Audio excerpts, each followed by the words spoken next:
Eu gostaria que você, por favor, abrisse sua Bíblia em Lucas, no capítulo 7. Lucas 7.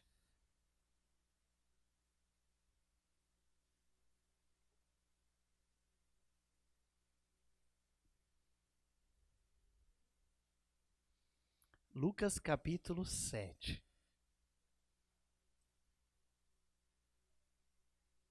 Glória a Jesus. Nós vamos ler os 10 primeiros versículos, do 1 ao 10. Irmãos, o Senhor falou alto no meu coração nesse texto desde domingo passado, sabe? Desde domingo passado. Eu orei. Confesso para os irmãos que estudei bastante. Glória a Deus.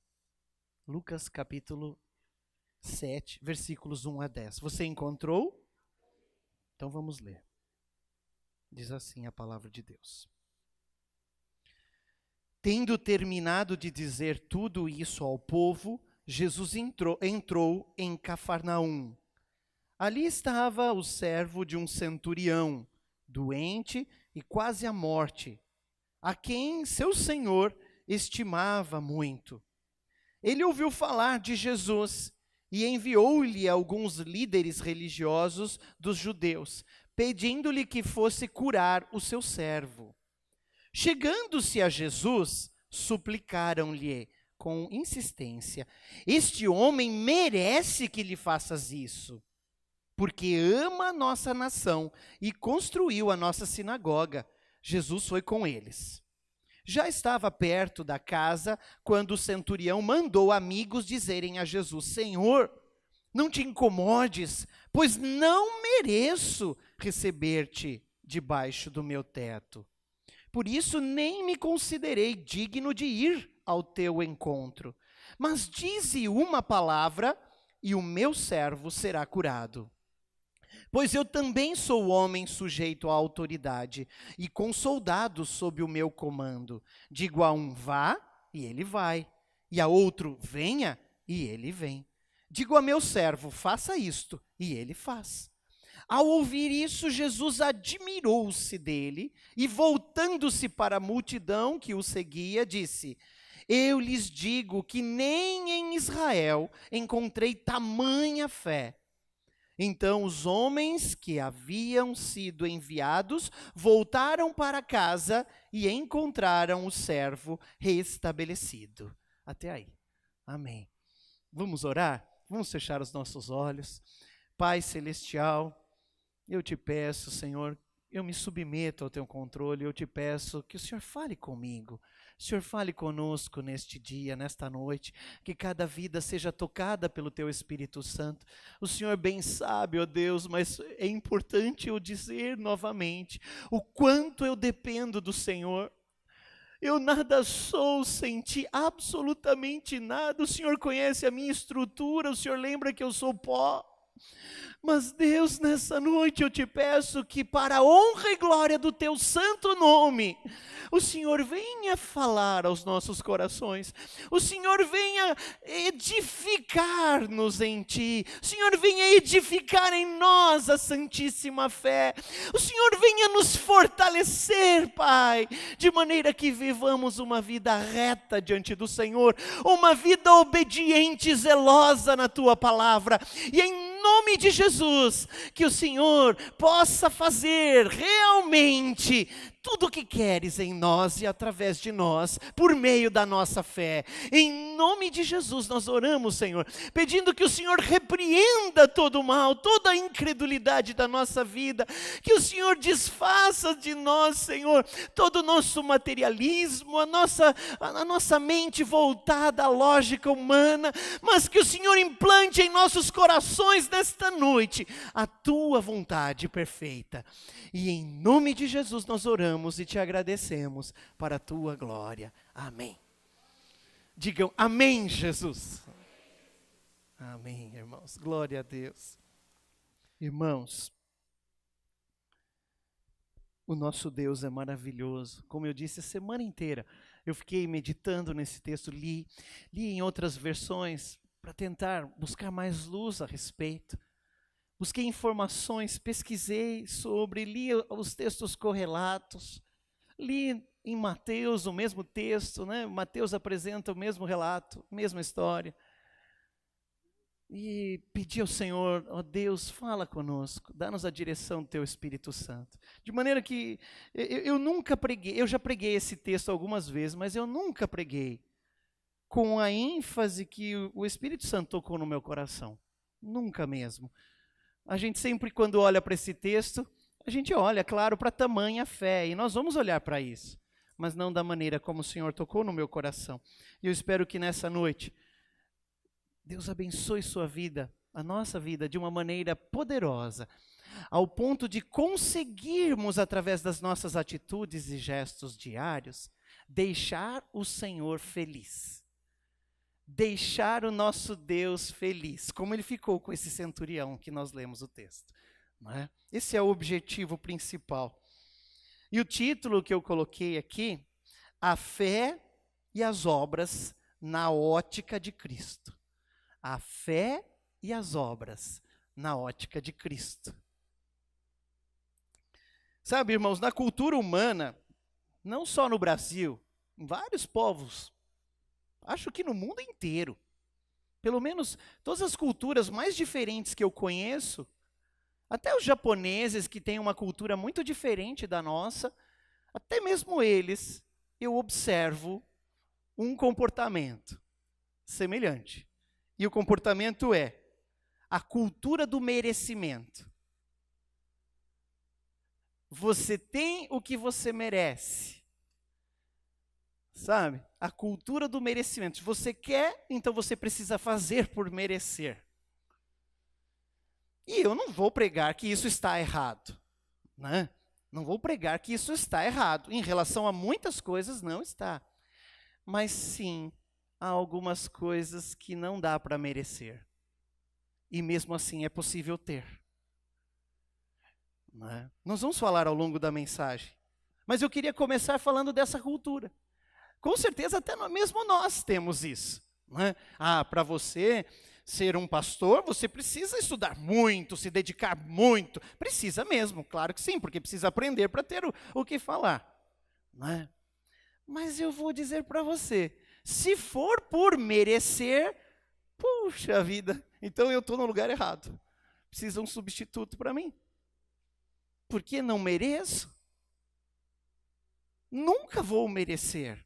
Ainda que eu me dedique ao máximo, ainda que eu reparta tudo que tenho aos pobres, ainda que, sabe, eu passe a minha vida orando, eu saia do púlpito e vá orar e fique as 24 horas orando, ainda assim eu não vou conseguir merecer uma posição de tão, assim, não glória, mas de tanta importância perante o Senhor, que é cuidar dos filhos do Senhor.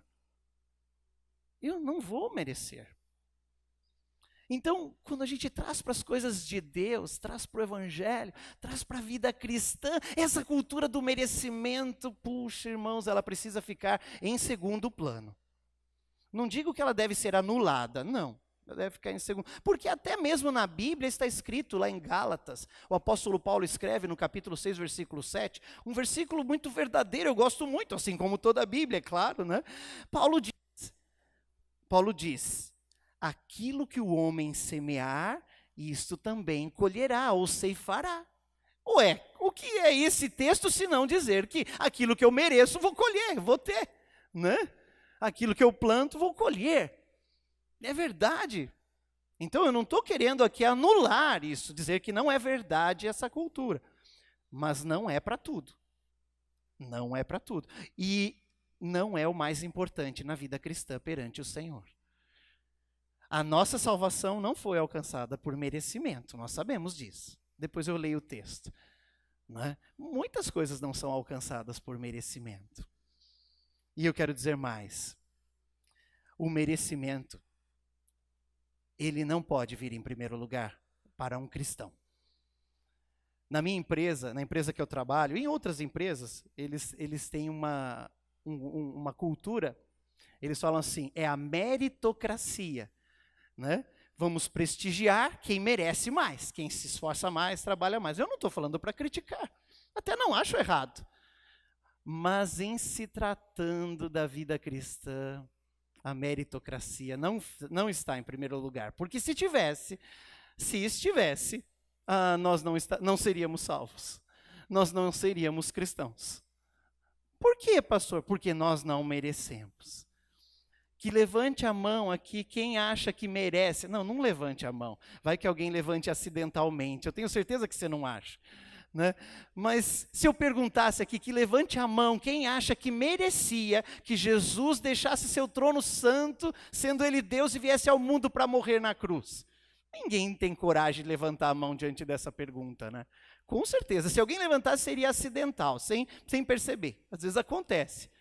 Mas não queria fazer pegadinha para os irmãos. A gente não merece isso, né? Será que nós merecemos o próprio Deus sofrer o que sofreu? Nós nunca vamos merecer. Não é? Ainda na Bíblia, nós encontramos em Lamentações, capítulo 3, versículo 22, esse texto é bastante usado, frequentemente usado pelo apóstolo Paulo, assim, parte dele. Mas eu quero citar a escritura original, escrita por Jeremias, né, em Lamentações, capítulo 3, verso 22. Jeremias diz assim: as misericórdias de Deus são a causa de não sermos consumidos. Olha, vou repetir. As misericórdias de Deus são a causa de não sermos consumidos. Porque se não fossem as misericórdias de Deus, não é? Nós estaríamos perdidos. Por mais que conheçamos a palavra, que lutemos contra o pecado, hora passa e nós nos vemos fazendo o que não devemos. Quando passa esse momento, a gente fica, oh Deus, por que eu falei isso? Por que eu agi dessa maneira? Tem misericórdia. E o Senhor então tem misericórdia, né? O Senhor tem misericórdia de nós e nós continuamos a caminhada. Mas eu confesso para os irmãos, se não fossem estas misericórdias, nós estaríamos perdidos. Então, onde está o merecimento? Aonde está o merecimento? Nós não merecemos, não é? Sabe, irmãos, nós também encontramos na palavra de Deus em João, no capítulo 4, versículo 38, onde Jesus Cristo está falando com seus discípulos, lá em João, capítulo 4. Você se lembra, o capítulo 4 de João é o capítulo que ele fala com a mulher samaritana. Os irmãos devem se lembrar, já leram esse texto certamente, já estudaram na escola bíblica aqui, quando estudamos o Evangelho de João, não é? E nesse Evangelho, no versículo 38, Jesus está falando com os discípulos sobre a importância de anunciar o amor de Deus. Porque os discípulos chegam preocupados, ô mestre, o senhor precisa comer alguma coisa, né? Come alguma coisa. Jesus fala assim, a minha comida e a minha bebida é fazer a vontade. E Jesus diz mais, Jesus diz assim: vocês pensam, ou vocês dizem, que falta bastante tempo para a colheita. Eu, porém, vos digo, os campos estão brancos, nós temos que trabalhar para colher, não dá para esperar. Jesus falava, na verdade, da iminente volta de Cristo, e da necessidade de pregarmos o Evangelho. Talvez você diga, mas pastor, passaram-se mais de 2000 anos e Jesus voltou. Ele não voltou. Mas aquelas pessoas que viveram há 2000 anos atrás, não tem como mais ouvirem a mensagem. Se não ouviram, não ouvirão mais. Sabe? As pessoas que faleceram ontem, se não ouviram a mensagem, não tem como ouvir mais. Se alguém não pregou, elas não ouviram. Percebe que é urgente isso? Então Jesus está falando isso, está ensinando isso para o povo, para as pessoas, e então Jesus diz assim, eu os enviei para colherem o que vocês não cultivaram. Outros realizaram o trabalho árduo, e vocês vieram a usufruir do trabalho deles. Está escrito em São João, capítulo 4, versículo 38. Olha só que bonito, não é? Deus está falando, eu os enviei para colher onde vocês não cultivaram. Outros fizeram o trabalho árduo antes de vocês. Eu posso dizer, por exemplo, a respeito da nossa igreja, desta comunidade aqui, não é? Tem muitas vidas aqui que eu não fiz o trabalho árduo, mas estou colhendo e desfrutando, e estão me ajudando, me apoiando, mas eu não fiz o trabalho árduo. Foi outro pastor que fez, não é? E Jesus aqui na menção que ele faz, ele fazia menção especialmente a João Batista.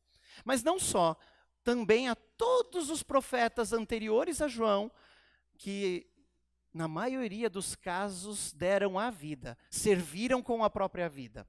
Morreram em Jerusalém, foram mártires, foram cruelmente assassinados, sofreram terrivelmente nas mãos dos reis, os falsos reis, né? Os reis desobedientes em Jerusalém. E eles deram a vida para que o povo fosse salvo. O próprio Jeremias, o próprio Isaías. E aí, culminando no último dos profetas do Antigo Testamento, o último dos profetas que está sendo apresentado no Novo Testamento, mas ele é o último dos profetas ali, é João Batista. Ele foi até decapitado.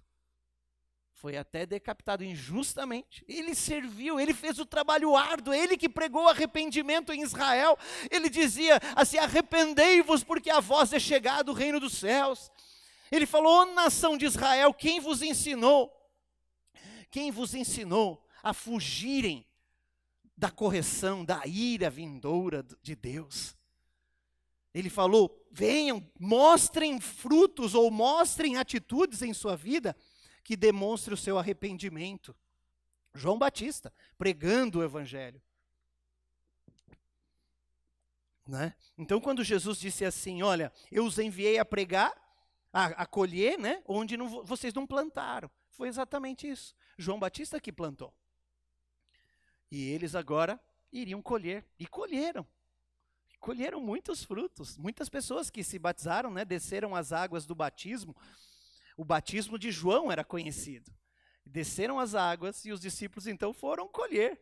Em Jerusalém, no tempo, depois que Jesus ressuscitou, morreu, deu a vida por nós e ressuscitou ao terceiro dia, depois disso os discípulos começaram a pregar e a igreja cresceu, de modo que praticamente toda Jerusalém, né, quase toda Jerusalém, se tornou cristã e servia e adorava o Senhor nesse início. Né? Tiago se tornou pastor naquela igreja, pastor na igreja em Jerusalém, servindo ao Senhor lá em Jerusalém. Muitos cristãos se converteram, a colheita foi grande. Lembra o apóstolo Pedro, no dia de Pentecostes? Ele começou a pregar e 3.000 almas se renderam a Cristo.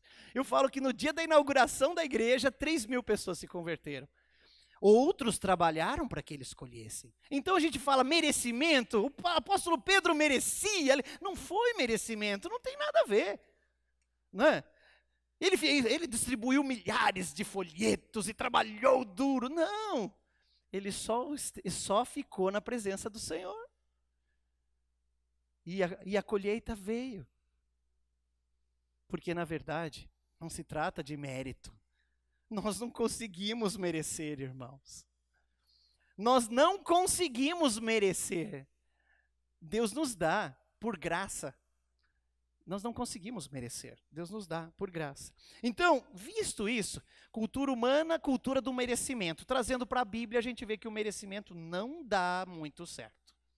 Não estou dizendo que está errado a gente trabalhar e merecer o salário, por exemplo. Está certo. É lógica humana, inclusive. Mas na Bíblia não dá muito certo. E aí nós queremos analisar o texto que a gente leu, e analisando essa história, identificar alguns pontos. Primeiro ponto que eu queria falar com os irmãos, veja só, está escrito no versículo 4. Você está com a sua Bíblia aberta em Lucas 7? Veja só, Lucas 7, verso 4. Olha que expressão interessante. Né? O Espírito Santo tocou no meu coração nisso, quando eu li isso, tanto que está pintado na minha Bíblia, eu fiquei relendo, lendo. Eu já li muitas vezes esse texto, mas nunca a minha mente foi chamada a atenção essa expressão. Olha só, versículo 4. Chegando-se a Jesus, suplicaram-lhe com insistência: este homem merece que lhe faças isso, porque ama a nossa nação, construiu a nossa sinagoga. A continuação do versículo é o 6, Veja que Jesus não disse nada. Percebeu que Jesus não disse nada? Não traçou nenhum comentário. Jesus disse assim, não, Jesus não disse. Jesus foi com eles. Jesus simplesmente fez o que eles estavam pedindo. Atendeu o pedido, mas não disse nada. Né? Jesus não disse nada. Eu queria dizer para você, irmãos, que esse centurião, ele era um homem, ele era um líder de 100 homens, 100 soldados. Provavelmente esses centuriões, eles eram parte das tropas do rei Herodes Antipas. Essas tropas eram designadas por Roma para manter a ordem na província. Só que estavam subordinadas ao rei Herodes Antipas, que era o rei nesse momento, lá em Jerusalém. Ele era rei, mas não era bem um rei. Ele não tinha plena autoridade. Ele respondia sob o comando do imperador romano. Israel não era uma nação independente. Israel era uma província de Roma. Tá bom? Nessa época, quem dominava em Jerusalém, em Israel, era Roma. E os centuriões, então, eram enviados porque o modelo de Roma, de exército, era dividir o exército em grupos de homens. Então você tinha grupos de 10, grupos de 30, grupos de 50 e grupos de 100. Predominantemente os grupos de 100. Um centurião comandava 100 homens. Ele tinha 100 servos que respondiam a seu comando. Era isso que era o centurião. E é interessante que na Bíblia, olhando nos evangelhos, nós encontramos pelo menos 3 exemplos de bons centuriões. Interessante isso. Esses homens tinham um respeito em Israel.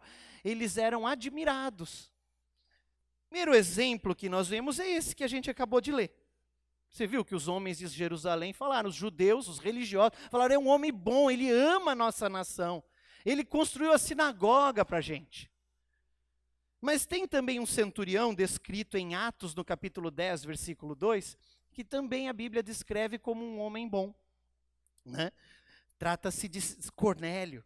Também Atos, capítulo 23, versículo 17 e 27, versículo 43, tratam de centuriões que tinham a mesma função desse homem que a gente está estudando hoje, e que eram respeitados, inclusive pelos judeus, inclusive pela comunidade judaica. Né?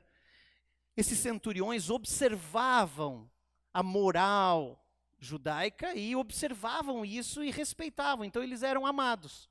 Tá? Então é importante a gente colocar esse ponto para vocês, mas eu não vou ler os textos. Depois quem quiser ler em casa, Atos 10, versículo 2, Atos 23, versículo 17, Atos 27, versículo 43. Fica registrado para os irmãos. Eu quero seguir no foco da mensagem. Assim, irmãos, esses judeus, com relação a esse centurião, admiravam. Eles admiravam esse homem. Né? Eles admiravam tanto que intercederam por ele. Eu quero dizer uma coisa. O centurião era um estrangeiro. Não era um israelita. Não era. Portanto, quando Jesus foi enviado culturalmente para os judeus, Jesus, ou Messias, o ungido do Senhor, viria para os judeus, o povo escolhido. Tanto é que uma vez, uma outra estrangeira, uma mulher, rogava a Jesus pela cura da sua filha, pela libertação da sua filha. E Jesus respondeu para ela, não convém tirar o pão dos filhos e deitá-los aos cachorrinhos. Né? E é tão impressionante essa história, talvez você fale, nossa, Jesus respondeu. Respondeu, e estava correto ele responder, né? Historicamente, legalmente, biblicamente, estava correto ele dizer.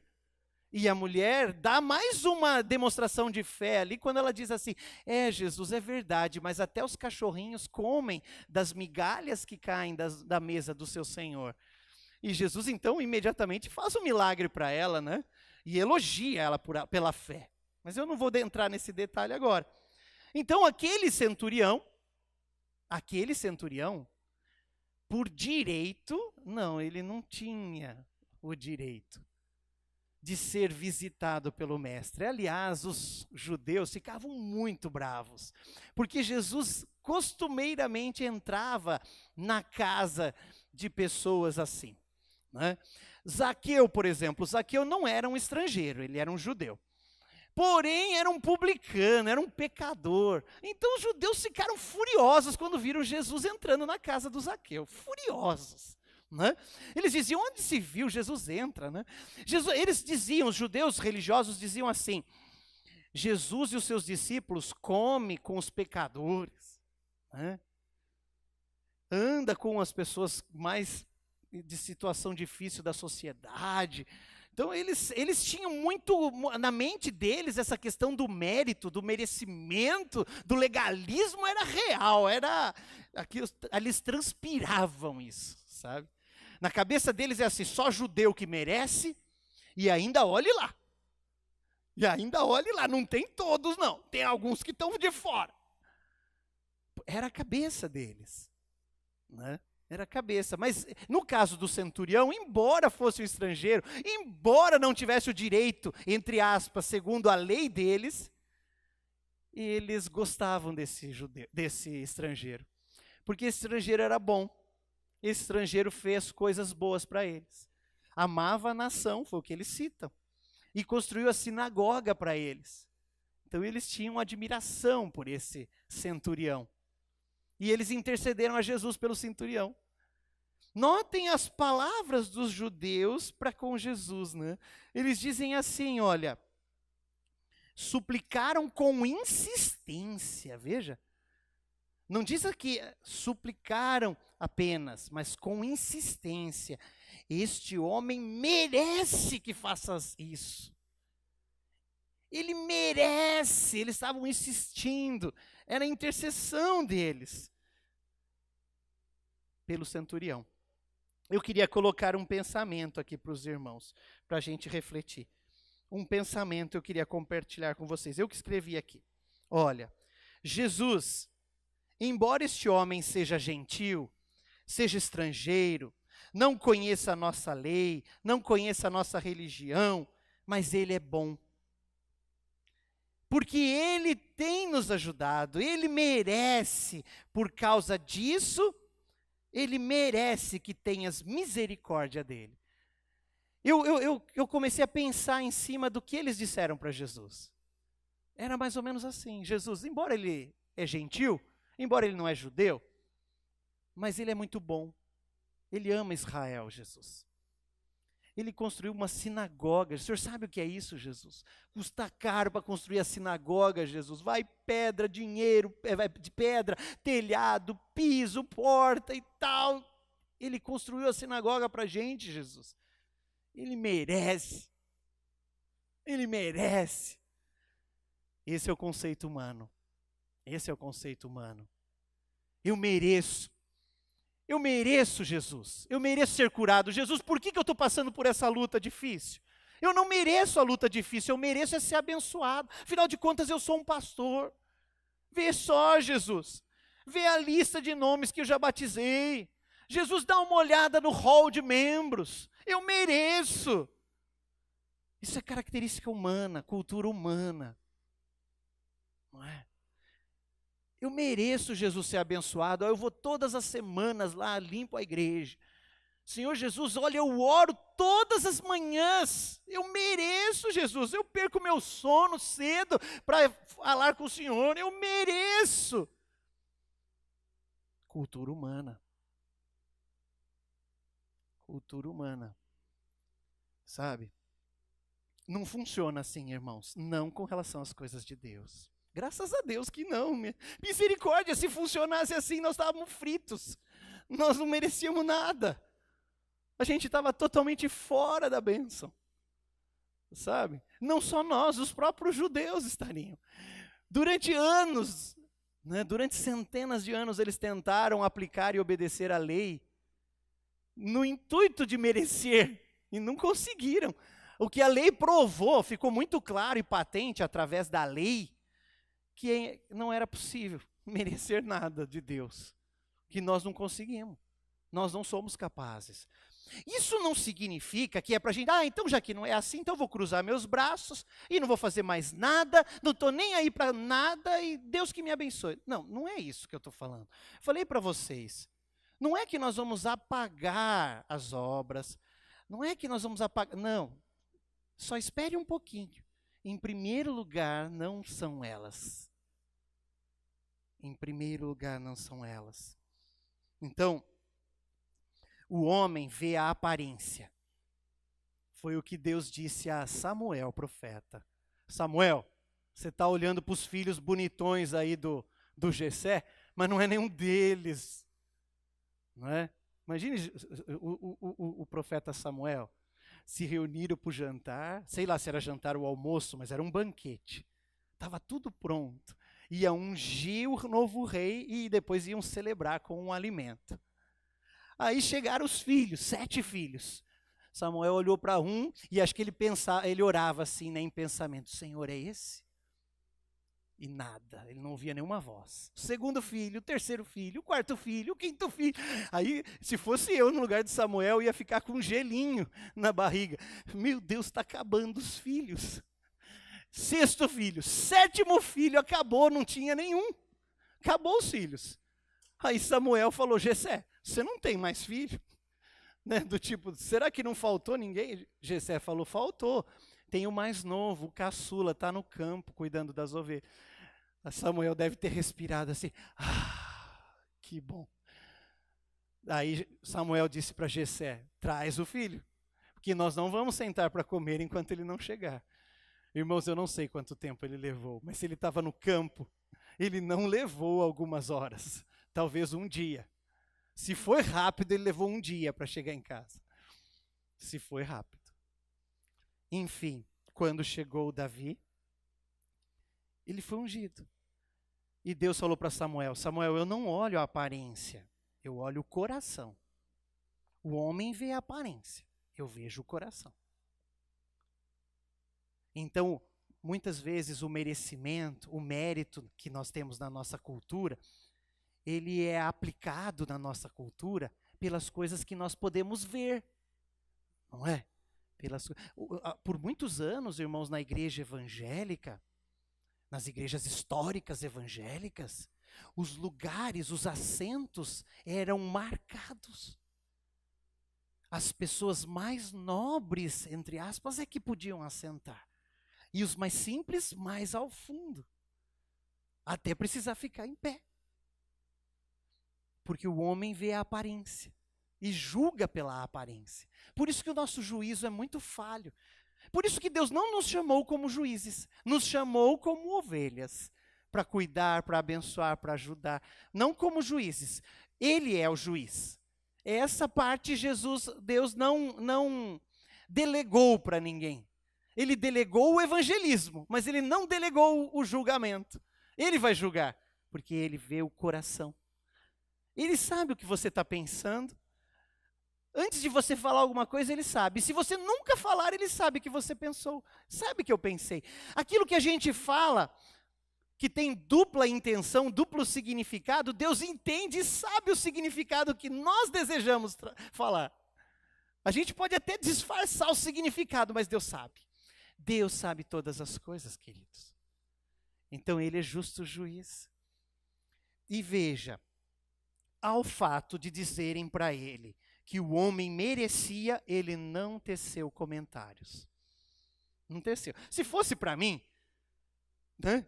Se eu tivesse no lugar de Jesus, como homem falho que sou, eu ia dizer: que bom, vamos correndo lá, como esse centurião é bondoso, construiu a sinagoga, coisa linda. Não estou falando que é errado, mas é a nossa maneira de agir humana. Eu ia correr logo lá para esse centurião. Cadê o seu servo, centurião? Quero ajudar. Não, eu não sou digno. Não, mas claro que você construiu a sinagoga. Né? Sabe, irmãos, até tem muita gente, abrindo um parênteses, muitos púlpitos sendo abertos, sendo liberados, né, oferecidos a pessoas não dignas mesmo, digo políticos, justamente por causa dessa atitude de merecimento. Puxa, esse político é um homem de bem, às vezes nem cristão é, nem tem temor de Deus. Aí eu falo: vem aqui à frente, misericórdia, né? Eu não falo, aqui ele não vai vir. Se ele quiser vir para conhecer Jesus, ele é bem-vindo, nós vamos amá-lo. Mas não para comprar seus votos. Porque não, aqui não vale merecimento. Aqui vale fé. Então veja, irmãos, em Efésios capítulo 2, versículo 8 e 9, tem um versículo que nós devemos conhecer de cor, né? Diz assim: porque vós sois salvos pela graça. O pessoal que se batizou sabe. Porque vós sois salvos pela graça, por meio da fé, né? E isto não vem de vocês, ó, não é uma coisa de vocês, própria de vocês, não, vem de Deus. E diz, é dom de Deus. Não vem das obras, para que ninguém se glorie. Teve um Natal que nós fizemos, né? Os irmãos se lembram. Eu não lembro o título do Natal, mas o tema era justamente esse versículo. Vós sois salvos pela graça, né? Então é isso, nós somos salvos por um presente. Graça é um presente que nós recebemos. E esse presente a gente recebe como? Por meio da fé. Por isso que o texto diz, porque vós sois salvos pela graça, por meio da fé. E isso não vem de vós, né? É dom de Deus, não vem das obras, para que ninguém se glorie. Então não são as obras que galgam a salvação, mas a fé que traz a graça, ou traz o presente de Deus para a minha vida. É a minha fé, a sua fé, a nossa fé. Esse é o primeiro ponto. Veja, este homem merece que lhe faças isso. Número 2. Veja a reação do próprio homem. Não foi Jesus que disse isso para ele. Jesus foi com os religiosos para visitar o homem. Eles foram. Mas quando estavam quase chegando na casa, esse homem, esse centurião, né, mandou alguns amigos dele, e lá em Mateus diz que ele próprio veio. Diz que ele próprio veio. Né, o texto de Mateus capítulo 8, paralelo desse, diz que ele próprio veio. E ele diz assim para Jesus, ou os amigos dele disseram para Jesus, olha, eu não sou digno que o Senhor entre debaixo do meu teto. Eu não sou digno. Isso está escrito no versículo 6 a 8, olha, versículo 6 a 8 do capítulo 7 que nós estamos lendo de Lucas. Ó, diz assim, Jesus foi com eles, já estava perto da casa, quando o centurião mandou amigos dizerem a Jesus, Senhor, não te incomodes, pois não mereço receber-te debaixo do meu teto. Ó, ele diz, eu não mereço receber o Senhor debaixo do meu teto. Veja que contradição. Os judeus disseram, ele merece receber essa graça, porque ele é um homem muito bom. Veja a reação do homem, eu não mereço, nem que o Senhor entre debaixo da minha casa. Os irmãos, essa reação foi do próprio centurião. Essa foi a atitude do centurião. Ele, eu não mereço, Senhor. Eu não mereço. Há um contraste entre este estrangeiro e os judeus. Um contraste. De fato, ele era um homem bom, de fato, os judeus gostavam dele, de fato, os judeus queriam ajudá-lo, por isso estavam intercedendo por ele, estava cheio de amor, tudo. Mas eu quero que os irmãos entendam só a importância das obras e a importância da fé nesse processo. Então, o homem disse, eu não mereço. Eu não mereço. Os judeus disseram, ele merece. O homem disse, eu não mereço. Nem o Senhor entrar na minha casa, debaixo da minha casa. Sabe? E a essa reação humilde, só uma coisa poderia explicar essa reação tão humilde dele. Né? E era a tamanha fé que Jesus admira, que está no versículo 9 e 10.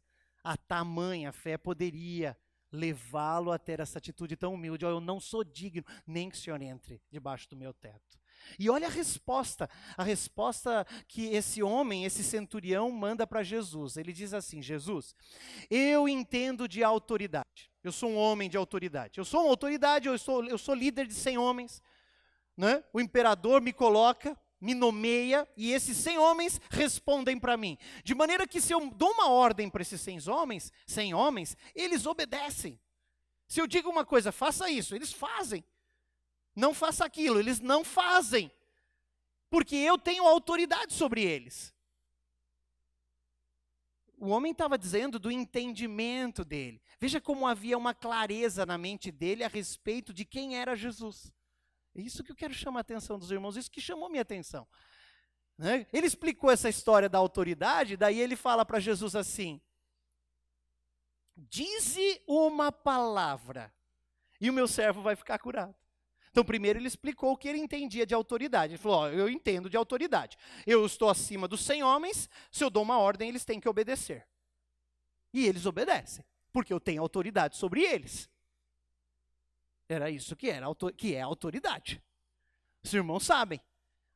Né? Autoridade. Não estou falando de opressão, estou falando de autoridade. É um revestimento de um poder. Ele foi incumbido, responsabilizado por alguém acima dele, sobre os homens que agora ele liderava. Então ele tinha autoridade, lhe dava um poder, e ele percebia esse poder. Ele percebia. E como ele era um bom homem, ele fazia o bom uso desse poder, não fazia mau uso. É possível que uma pessoa faça mau uso do poder que lhe é concedido. Não é? Mas na terra todo poder está debaixo do controle de Deus. Um dia passará por julgamento. Então, todo mau uso de poder que façamos, ou qualquer autoridade, um dia seremos julgados. Ai de nós, seremos sim. Né? Tudo tem uma consequência, sem dúvida. Mas aquele homem estava falando, eu entendo de autoridade. Daí ele volta para Jesus e fala, Jesus, só dizes uma palavra. Em outras palavras, ele estava dizendo, Jesus, o Senhor é o homem da autoridade. Se tem alguém que tem autoridade nesse lugar, é o Senhor. Aliás, no universo, a autoridade é sua. Era isso que ele estava dizendo. A maior autoridade, o Senhor não precisa entrar no meu teto, eu nem sou digno disso, eu nem mereço isso. Mas o Senhor tem toda a autoridade, todo o poder. Diz uma palavra e pronto, está resolvido o problema. Não é? Sabe? Então, ele estava demonstrando assim a clareza da sua fé. Note que esse homem não tinha uma fé cega. Aquela fé assim que a pessoa, eu acho que vai dar certo. Vamos lá. Né? Antigamente tinha uma música, saía naquela televisão que a gente tem no Brasil, que é meio triste, pelo menos para os que assistem. Né? Aquela televisão global, e ela lançou uma vez uma música. E na música, todo mundo aparecia com uma camisa preta, escrito em branco, escrito fé. E eles cantavam, vai com fé. Fé, vai com fé. Sabe? Mas não é esse tipo de fé. Não é essa fé assim, mística. Não é aquela fé que você veste a camisa escrito fé. Tem que ter clareza na sua fé. A fé é em Deus. Não adianta ter fé no pastor. Não adianta ter fé, sei lá, no óleo. Não adianta ter fé em amuletos. Não adianta. Uma vez o povo de Israel, cheio de fé na arca da aliança, levaram a arca para a guerra. Além de apanhar, ainda perderam a arca. Porque, sabe, eu tenho fé lá na igreja. Quando eu entrar pelaquela escadaria e subir a escadaria, eu saio curado. Não, você pode até sair curado, mas não por causa da escadaria. Por causa de Jesus. E se não for por causa de Jesus, meu irmão, nós estamos perdidos. É só Jesus na nossa causa. Então a fé é em Jesus, na autoridade de Jesus. E olha, irmão, sabe, nós muitas vezes perdemos de fluir nos dons de Deus e nos ministérios que Deus tem para nós perdemos, deixamos de fluir por falta de fé com clareza dessa forma. Hoje em dia, tem sido ensinado para o povo essa fé na fé. Vai na fé, né? Vai com fé a gente vai. Não, é com fé em Deus, irmãos. É sabendo que Deus é verdadeiro, tem todo o poder, toda a autoridade, sabendo que Jesus Cristo morreu na cruz por nós, deu sua vida por nós. Isso temos que ter clareza, isso tem que estar aqui dentro, sabe? A situação está grave, está difícil, mas o Senhor tem o controle. Na hora que o Senhor disser, as coisas se resolvem. Por hora eu fico crendo no Senhor e obedecendo a sua palavra. Isso é fé. Né? Fé não é um emocionalismo. Também não é um positivismo. Vai dar certo, vai dar certo, vai dar certo, vai dar certo, vai dar certo, vai dar certo, vai dar certo.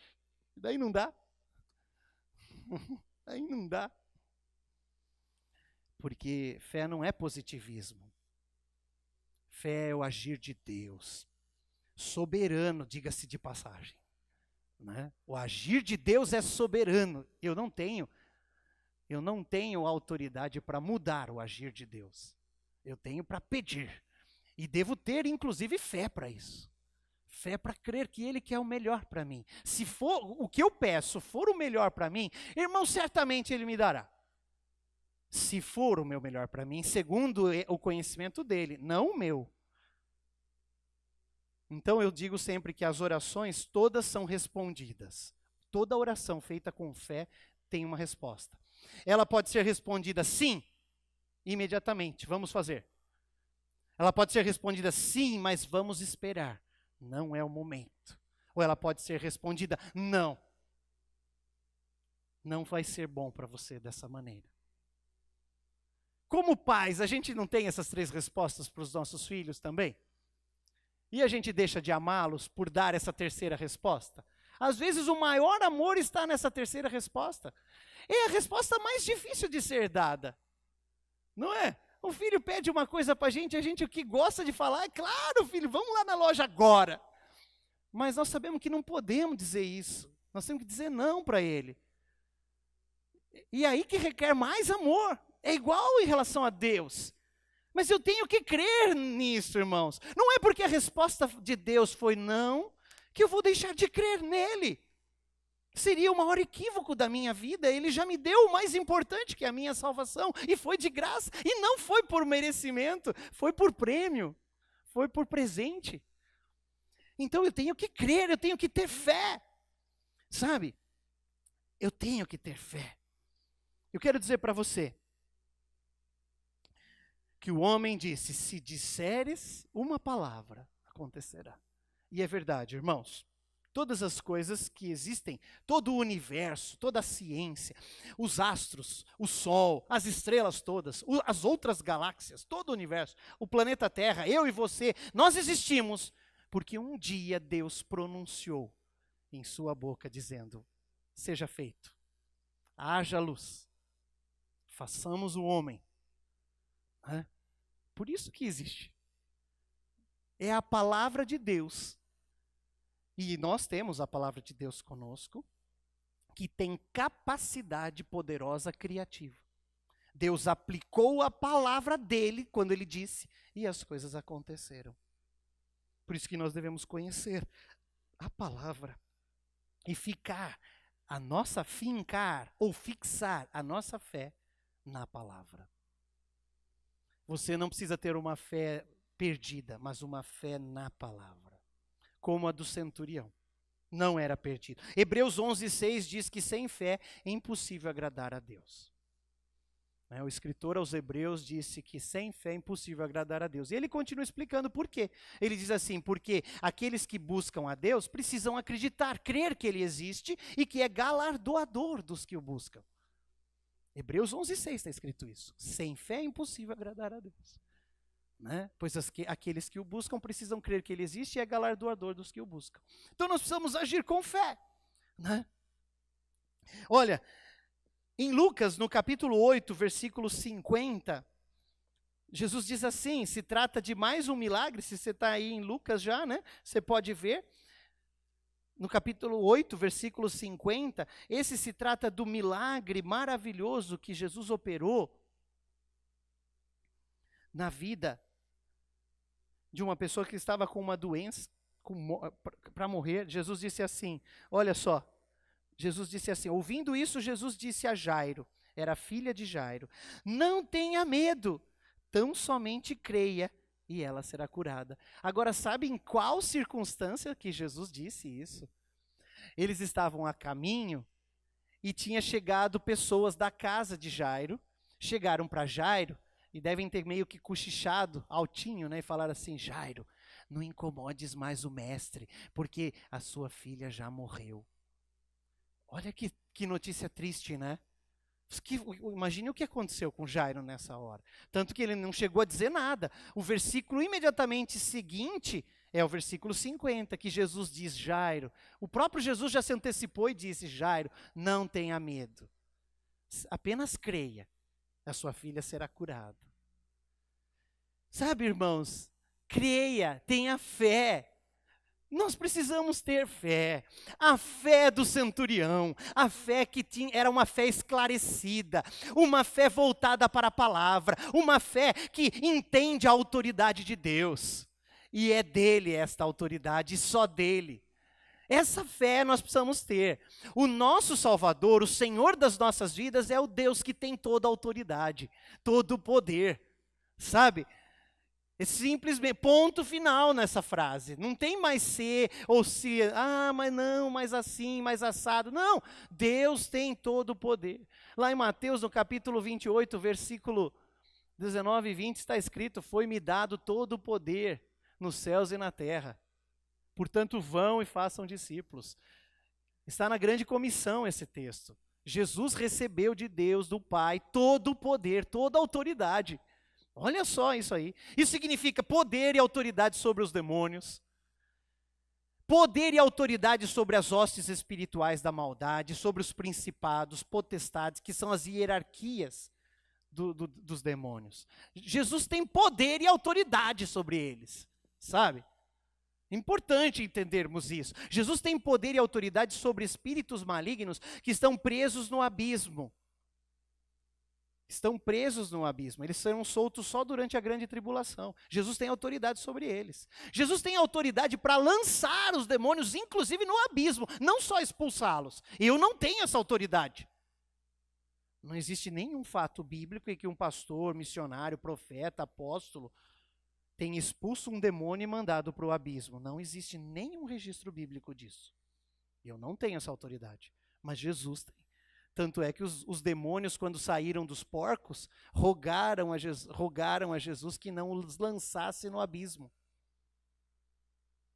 Então Jesus tem essa autoridade. A ele foi dado todo o poder. Está escrito em Mateus 28, versículo 19. Todo o poder. Né? Todo o poder. Então creia nesse Jesus. Jesus disse a Marta, né? Quando o irmão delas, Marta e Maria, o irmão tinha morrido, Lázaro, já estava sepultado e já faziam 4 dias. E ela estava desesperada. Jesus chegou e falou: tira a pedra. Jesus já tinha conversado com Marta, falando para ela crer e tal. Mas aí Jesus falou: tira a pedra do sepulcro. A Marta teve que falar, né? Antes de pedir para tirar a pedra, ela virou para Jesus e falou: Jesus, já faz 4 dias. Em outras palavras, ela quis dizer: está cheirando mal, não dá para tirar a pedra. O senhor tem certeza desse seu pedido? Era mais ou menos assim, né? A gente diria assim: ô Jesus, o senhor tem certeza desse pedido? Já está cheirando mal faz 4 dias. Aí Jesus vira para Marta e ele diz assim, ó, é o texto bíblico de João 11:40. Disse-lhe Jesus: não lhe falei que se você cresce veria a glória de Deus? Irmãos, olha a responsabilidade e ao mesmo tempo a oportunidade. Eu não te falei que se você cresce, você veria a glória de Deus? Irmão, sabe por que eu estou dizendo de responsabilidade, mas ao mesmo tempo de oportunidade? Porque há inúmeras pessoas, há dezenas, centenas, milhares de pessoas que estão à nossa volta diariamente e precisam de um socorro. Não necessariamente um socorro físico, uma cura física, mas muitas vezes estão aflitas, estão sofrendo, não conhecem Jesus, não têm salvação, não têm esperança. E elas estão à nossa volta, são nossos amigos, pessoas que nós amamos, nós queremos bem, nós queremos ajudá-los, e eles estão ali. Mas às vezes nos falta a ação para poder ajudá-los. E Jesus nos diz: eu não te falei que se vocês crescem, veriam a glória de Deus? Eu não te falei que se vocês crescem, veriam a glória de Deus? Foi o que ele disse a Marta, diante de uma situação extremamente difícil, que era a ressurreição do irmão delas. Vocês conhecem a história, né? Depois Jesus mandou Lázaro sair, ele saiu vivo, saudável. Então, o terceiro ponto para nós concluirmos. Estamos terminando. Jesus admirou-se do homem, do centurião. Jesus admirou-se dele. Isso está escrito no versículo do versículo 9 e 10 do texto de Lucas 7. Você pode até voltar. Eu transcrevi o versículo como ponto da mensagem, né? Olha, versículo 9 e 10. Ao ouvir isso, Jesus admirou-se dele. E voltando-se para a multidão que o seguia, disse: eu lhes digo que nem em Israel encontrei tamanha fé. Perceba, irmãos, o homem amava a nação de Israel. Certamente era um homem bom, bondoso, ajudava as pessoas. Senão ele não seria querido dos judeus. É difícil agradar esse povo, né? Eu já morei lá. São boa gente, como todos nós, mas é difícil agradá-los. Eles são rígidos. Eu trabalhei com eles. Eu trabalhei várias vezes. Eles são muito rigorosos. Se eles gostavam desse centurião, é porque o homem realmente fez muita coisa por eles. Construiu a igreja deles, a sinagoga, né? Construiu. Esse homem era, era o máximo para os judeus. Mas Jesus não faz menção alguma a respeito de tudo isso.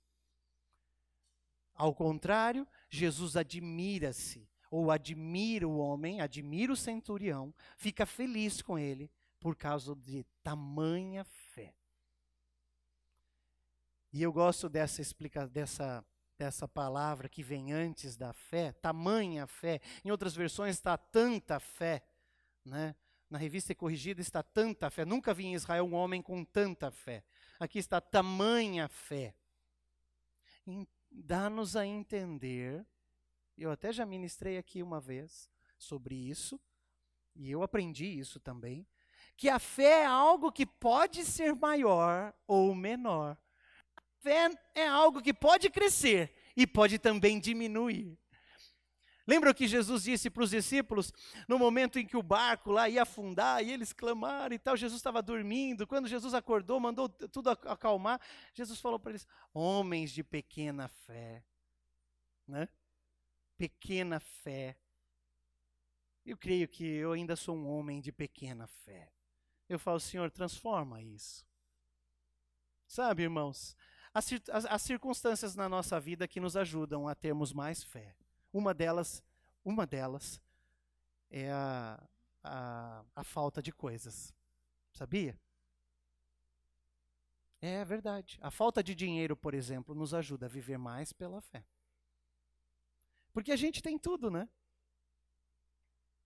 Se a gente fica preocupado, a gente pega o celular e liga para alguém. Se a gente precisa de dinheiro, a gente vai no banco, na maquininha, passa o cartão e já sai o dinheiro. E quando põe o cartão e a maquininha fala sem saldo. E não tem cheque especial. Hoje em dia todo mundo acho que tem, né? Não tem cheque especial. Aí só fé, né? Eu queria que vocês imaginassem, há pessoas, não estou dizendo no Brasil a gente trabalha, ganha, não é que eu estou pregando que é para a gente viver sem dinheiro, não fazer mais, não é nada disso. Mas pegue um missionário que está lá na África, em Moçambique ou no Sudão, salvando vidas, distribuindo as Bíblias que os irmãos doaram, andando com aquelas bicicletas que foram adquiridas com o amor do irmão, da irmã. Irmãos, eles vivem um dia após o outro. Eles não vão no banco e falam: deixa eu ver meu saldo, deixa eu fazer o meu controle de saldo. Não tem dinheiro para fazer controle de saldo. Eles comem o que eles ganham. O pastor Nadir conta que no início do ministério dele, e é interessante, ele conta que foi uma das épocas de manifestações mais poderosas de Deus no ministério dele. Ele era pastor na cidade de Ponte Nova, em Minas Gerais. Até hoje, ele foi pastor lá há 50 anos atrás. Até hoje, Ponte Nova é uma cidadezinha, irmãos, bem menor do que Saltinho. Bem menor, com todo respeito a Saltinho, que é uma boa cidade. É bem menor, é bem mais pobre. Eu imagino há 50 anos atrás. Tem fotos do pastor pregando, a gente vê um monte de cabecinha, uma cabecinha lá na frente, chão de terra, só tinha telhado, sem forro, aquele monte de gente. Quando levantava, você vê um monte de mãozinha, tem umas fotos de mão levantada. Não tinha banco, assistia o culto em pé, mesmo porque não cabia no salão um banco. E o pastor, ele era solteiro ainda, ele conta que não tinha como tirar salário nenhum. Nenhum. Então ele disse, Senhor, mas eis-me aqui, eu vou viver do que o Senhor me der. Aí, chegava o dia de culto, vinha irmão que caminhou assim, 20 quilômetros a pé, 15 quilômetros a pé, trazendo um cacho de banana nas costas.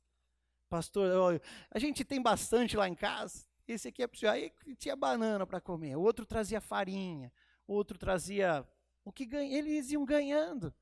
Ele conta que foi a época do ministério que com mais manifestações do poder de Deus, mais incríveis. Né? Tem alguns testemunhos maravilhosos que a gente conhece. Vivia pela fé. Uma dependência exclusiva de Deus. A fé é o que deixa Deus feliz. O fato de crermos que Ele é Deus, deixa Ele feliz. Sabe por quê, irmãos? O nosso dinheiro não... Você acha que o nosso dinheiro acrescenta alguma coisa para Deus? Ele tem planetas por aí no universo, que o planeta inteiro é feito de uma pedra preciosa. E é dele. Você acha que o nosso dinheiro acrescenta alguma coisa? Não acrescenta. Sabe? Deus pode falar para os anjos, eles são todos lá na terra, façam um arrastão de evangelismo. Ganhem a humanidade para Jesus. A igreja não está fazendo o trabalho, vão lá e façam. A Bíblia diz que os anjos desejaram isso, mas Deus deu essa bênção para a igreja. Mas a Bíblia diz que os anjos desejaram essa missão. Deus tem poder, podia falar, anjos, vão lá e resolvam o problema. Mas Deus nos responsabilizou porque nos ama. E Ele quer a nossa fé. É isso que Ele quer. Pastor, mas onde ficam as obras? Então daí nós vamos encerrar, vamos concluir a partir de agora. Vamos começar a conclusão. Sabe, irmãos, lá em Hebreus capítulo 10, versículo 38 está escrito, mas o justo, o meu justo, viverá pela fé. Hebreus 10, 38, mas o meu justo viverá pela fé, diz o Senhor. Não pelo legalismo, né? Não, eu frequento os cultos, eu dou os meus dízimos, eu dou as minhas ofertas, então Senhor, me abençoe. Isso está errado. Sabe, irmãos, não é assim, não é barganha com Deus. A gente, primeiro, não dá o dízimo, né? A gente paga porque o dízimo é do Senhor. Faz parte de uma ordenança. Então nós devemos obedecer. Agora, você não precisa se colocar diante de Deus com esta postura que eu exemplifiquei. Não é postura de um filho. Pai, se o senhor não fizer para mim, não é postura de filho isso. Qual pai que gosta que seu filho chegue e te ponha na parede? Tem algum pai aqui que gosta disso? Deus não age assim. Nós somos filhos de Deus. Não é? Deus, ou o senhor faz, ou eu não vou mais na igreja. E a misericórdia de Deus é tão grande que ainda tem misericórdia de nós quando agimos dessa maneira. Mas está errado. Está errado, não é postura. Não é? Nós temos que ter fé. Aí o pai fica feliz. Deus, eu creio que o Senhor fará o melhor para mim. Quando o Senhor fará e como o Senhor fará, eu não sei. Por ora, enquanto esse dia não chega, enquanto esse milagre não acontece, eu fico na tua presença, porque na tua presença eu estou bem, Pai. Me ajuda na tua presença. Essa é a postura de filho. É a postura de quem tem fé, a fé do centurião, que crê. Né? Ele é Deus e nós quem somos? Ele fez o universo e nós fizemos o quê? Quando muito a nossa casa. E olhe lá, hein? Ficamos devendo e tal, algumas coisas saíram errado, mas fez projeto, tudo, mas saiu algumas coisas erradas. Né? Então, a fé, sabe, Judas escreveu no versículo 20, do único capítulo que ele escreve, né? Edifiquem-se, porém, amados, na santíssima fé que vocês têm. Como que edifica na fé? Judas diz, orando no Espírito Santo. Orando no Espírito Santo, eu edifico a minha fé. Filipenses capítulo 3, versículo 9, o apóstolo Paulo escreveu assim: e ser encontrado nele, não tendo a minha própria justiça que procede da lei, mas a que vem mediante a fé em Cristo, a justiça que procede de Deus e se baseia na fé. Filipenses 3:9. Isso que nós precisamos ter. Essa fé agrada a Deus, deixa Deus feliz. Aí Jesus vai se admirar de nós. Vai falar, puxa, olha aqueles irmãos, eles têm fé. Agora eu quero dizer para você, a fé do centurião é que levou ele a ajudar o servo dele. Lembre-se que ele estava pedindo ajuda para Jesus para um servo dele, não era para ele, era para um servo dele. O beneficiário daquela bênção nem era ele, era o seu servo. Olha, ele queria ajudar alguém. Foi a fé que o levou a fazer isso, senão ele não faria. Para quê? O homem é servo. A fé do centurião que o levou a buscar ajuda em Jesus. Se ele não tivesse fé, não iria buscar em Jesus. Se você não tivesse fé, não veria a presença de Jesus. Foi a fé que o levou a buscar Jesus. A fé do centurião que o levou a render-se a Cristo quando ele disse, não sou digno que o Senhor entre no meu teto. Não sou digno que o Senhor entre debaixo do meu teto. Foi a fé dele que fez isso. A fé dele que o sujeitou a Cristo. A fé dele que o levou a amar a nação de Israel como nação do povo de Deus. Ele falou, eu sou estrangeiro, essa nação não é minha. Às vezes eles fazem umas coisas meio esquisitas, mas tem uma coisa, eles são o povo de Deus. Eu creio nisso. Então eu amo essa nação. É a fé que levou esse centurião a ter esse amor diferente. Não foi outra razão, irmãos. Esse centurião não ganhava nada de Israel de especial. Foi a fé dele. Foi a fé dele que o levou a praticar a obra de construção da sinagoga. Percebem, irmãos, que as obras na ótica de Cristo e na ótica bíblica, as obras são uma consequência natural de um crente que crê em Deus. Se eu tenho fé no Senhor, na Bíblia, eu oro. Agora, se eu não oro, é porque minha fé está fraca. Se eu tenho fé no Senhor, que é verdadeiro, que Ele é Salvador, que breve Cristo voltará, eu saio falando de Jesus para as outras pessoas. Agora, se o meu medo, a minha insegurança me coíbem de agir, é que eu estou enfraquecido na minha fé. Percebem que é um sintoma? Se eu oferto, é porque eu tenho fé. Se eu não oferto, estou enfraquecido em minha fé. Tudo o que fazemos, devemos fazer por fé, a Bíblia diz. Tudo que eu fizer na obra do Senhor, eu devo fazer por fé. Não esperando reconhecimento, não esperando merecimento. Eu vou evangelizar porque está escrito que vão ser os meus discípulos e daí eu vou ser mais importante que eles. Não tem nada a ver. Nada de merecimento. Fé. É isso que o Senhor está buscando em nós. Sabe? É isso que o Senhor está buscando em nós. Jesus disse aos seus discípulos, aquele que quiser ser o maior, seja o principal servo, o maior servidor. Não é? Aquele que quiser ser o mais importante líder, seja o maior servidor. Veja, o que é isso? Senão fazer para ser líder, não por ser líder, mas pela fé. Senão a gente não faz. Fala, eu vou ser o maior servidor? Eu achei que eu ia ser o principal dos líderes. Apóstolo, mega apóstolo, ultra apóstolo. Não, Jesus falou que eu vou ser servo. Então, pega o apóstolo Paulo, digamos que ele seja, dentre os homens, a maior autoridade sobre nós aí, pastores e tal. Digamos o apóstolo Paulo, vamos escolher ele. É uma referência ao Novo Testamento, de conhecimento, de temor a Deus, etc. O apóstolo Paulo, vai ver a vida dele, o maior servo. O maior servo. Então, a pessoa que quer servir a Deus e fazer a obra de Deus tem que ser fé. Porque não é por reconhecimento, é por fé. É porque eu creio que o meu trabalho vai salvar vidas. Não é? Eu creio que o meu trabalho vai salvar vidas. Quando perguntaram a alguns dos bombeiros que sobreviveram àquele terrível ataque ao World Trade Center, nos Estados Unidos, alguns dos bombeiros morreram lá soterrados. Estavam salvando vidas. Alguns sobreviveram. E quando perguntaram para eles, mas por que você faz isso? Eles disseram, porque o meu trabalho é salvar vidas. Porque o meu chamado é salvar vidas. Ora, eles estão agindo, isso que é a fé. Por que você serve a Jesus? Porque o meu trabalho é salvar vidas. Porque o meu trabalho é servir a Jesus.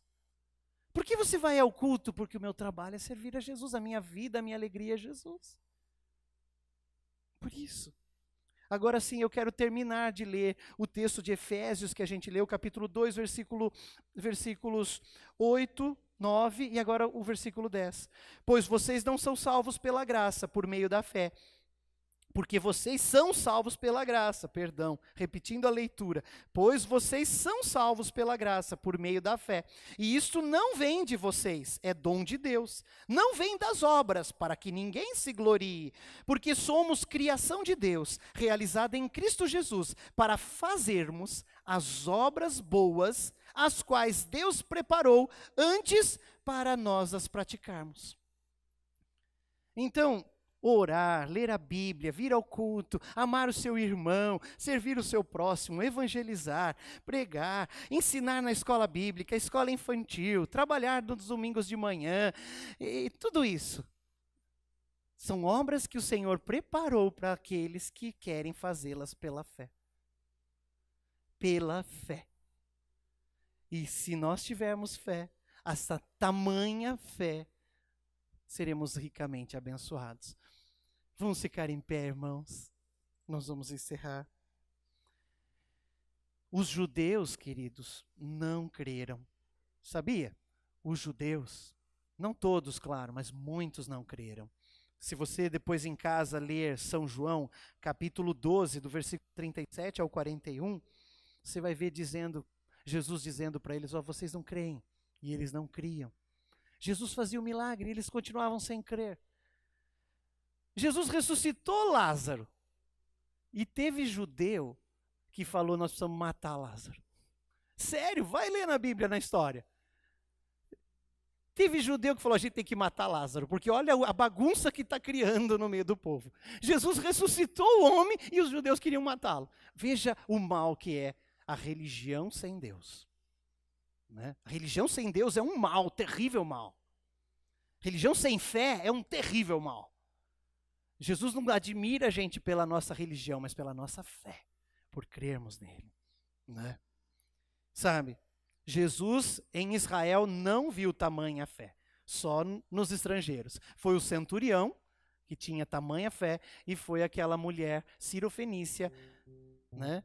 Que falou que os cachorrinhos comiam o pão das migalhas que caíam da mesa dos seus senhores. Esses dois, Jesus disse, nunca vi tamanha fé. E nós? O que Jesus diz a nosso respeito? O que Jesus diz? Vamos refletir? Feche um pouquinho os seus olhos. Será que hoje, Jesus olhando para nós, para o pastor, para cada um de nós, eu me incluo, a mensagem é para mim também. Né? Esta palavra é para mim também. Pensemos, Jesus olhando para nós nessa noite. Será que nós demos nesta semana, ou neste mês, ou nesse princípio de ano, nós demos algum motivo de fé para Deus se admirar de nós, para Deus ficar feliz conosco? Será que nós tivemos alguma atitude de fé? Como está a nossa vida com Deus? A nossa vida de fé. Será que nós temos nos justificado? Eu mereço. Será que nas nossas orações nós dizemos, Senhor, eu mereço essa bênção? Ou nós dizemos, Senhor, eu não mereço. Mas por favor, tem misericórdia de mim. Como aquele cego no caminho de Jericó, que gritava, Jesus, filho de Davi, chamando Jesus pelo nome messiânico, Jesus, filho de Davi, tem misericórdia, tem compaixão de mim.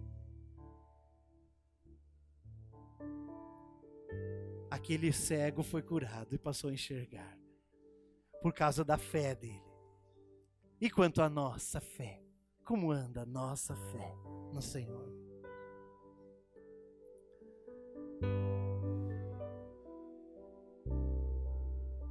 Senhor Deus poderoso e eterno, nós oramos pelos nossos queridos irmãos e por tua igreja aqui.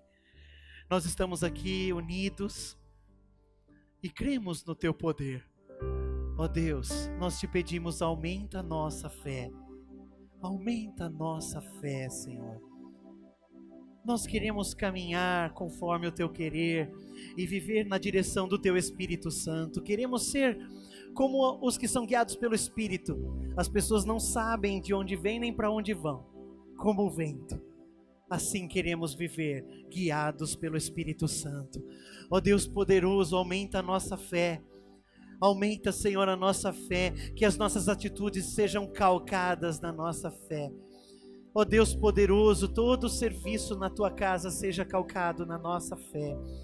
Tudo que fizermos seja pela tua direção, seja pela fé. Meu Deus, não queremos agir nem sequer um passo que não seja pela fé. Quebra toda a nossa incredulidade, Pai. O Senhor conhece a nossa estrutura, o Senhor sabe que nós somos pó, nós estamos muitas vezes presos a matérias, coisas materiais, mas nesta noite nós te pedimos, não estamos presos às coisas deste mundo, estamos sim dedicados a Ti, para servir-te e amar-te, em nome de Jesus. Senhor, vem aumentar a nossa fé, ó Deus, em nome de Jesus. Vem, Senhor. Eu sei que a fé vem pelo ouvir e ouvir da tua palavra. Então nós queremos, Senhor, que a nossa fé aumente.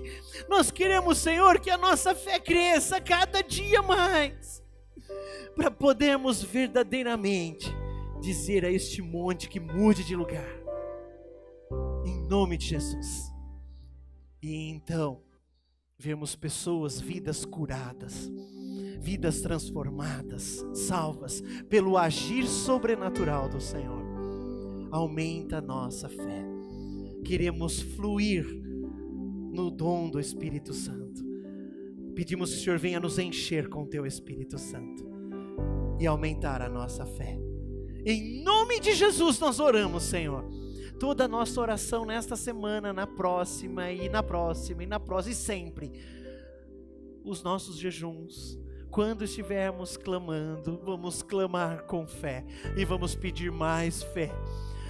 Ó Deus poderoso, nós entraremos na Tua presença, permaneceremos na Tua presença em fé, porque cremos que o Senhor é Deus Todo-Poderoso, Eterno, galardoador daqueles que o buscam. Sabemos que o Senhor é Deus verdadeiro, Trino Deus, Deus de poder, que nos salvou e nos redimiu de uma maneira tão linda e amorosa, e ao mesmo tempo tão custosa para o Senhor. Nós te louvamos, Senhor, e cremos no teu poder. Em nome de Jesus, aumenta a nossa fé e nos expõe, Pai, cada dia a desafios de fé. Assim nós oramos em nome de Jesus e nós já te agradecemos para a tua glória. Amém e amém. Senhor, também oramos que o Senhor abençoe a tua igreja nesta semana. Todos tenham uma semana maravilhosa na tua presença, com desafios de fé. Em nome de Jesus. Protege, guarda, dá o livramento, é a vitória. Em nome do Senhor Jesus nós oramos e nós te agradecemos. Amém e amém. Que a graça de nosso Senhor Jesus Cristo, o amor de Deus, o nosso Pai, e a comunhão do Espírito Santo seja convosco hoje e permaneça para sempre. Amém.